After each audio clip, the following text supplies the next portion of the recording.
3.5 months ago, we purchased this hoarder home, and we have 2.5 months of our runway left to get this house in a livable state in order to have it refinanced. We are at a really fun phase where the inside is starting to look dramatically different.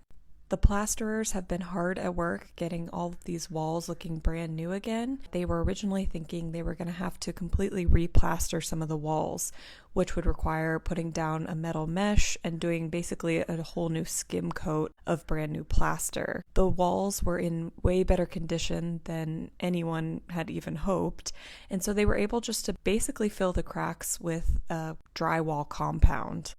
For us, this was great because it was so much less expensive and made a lot less of a mess in the house. They were able to come in and do this really quickly. They ended up doing so much more than we even thought they were going to do. They retextured all the ceilings to match because there were a few cracks in the ceilings.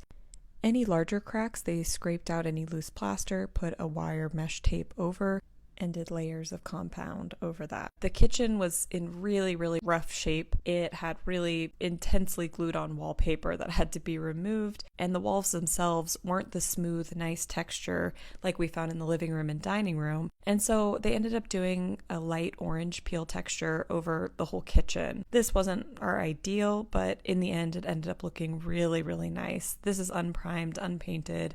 It just looks so much cleaner and fresher, and you just don't think about the walls because you shouldn't have to think about the walls.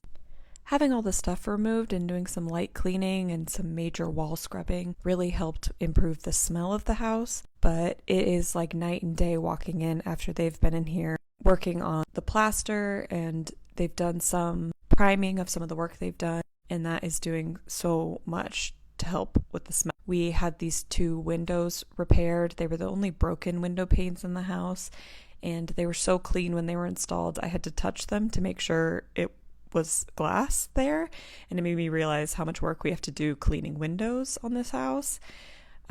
Something really sad happened that I haven't wanted to talk about because it honestly stresses me out. This beautiful original doorbell was taken when all the stuff was taken out of the house. I think they wanted to use the metal scrap, and so we have to figure out a new doorbell. We went to a couple places in town that have salvaged from old houses, and we actually learned that within these old doorbells, the oil that was used in the mechanism is actually a very serious neurotoxin, and so you aren't supposed to mess with it at all, not touch it, not deal with it. And so maybe it's a good thing we don't have that in our house anymore. So I don't know what we're going to do there, but we have to find a new doorbell because it is such a cool feature. I removed a ton of wallpaper throughout the house, but had to deal with some painted over wallpaper in the dining room, and that was the worst possible scenario. These bedrooms upstairs also had painted over wallpaper, and since it took so much time downstairs, the drywallers came in and said they could just skim over the seams and make it look like a completely flat wall. So we opted for that because we just don't have the time in this phase. I know it's kicking the can down the road, and we're just going to have to remove double painted over wallpaper in the future. But for now, this is going to make the walls look amazing and smell amazing and keep us on our timeline. So we opted for that, and it turned out really well. The walls feel really, really smooth.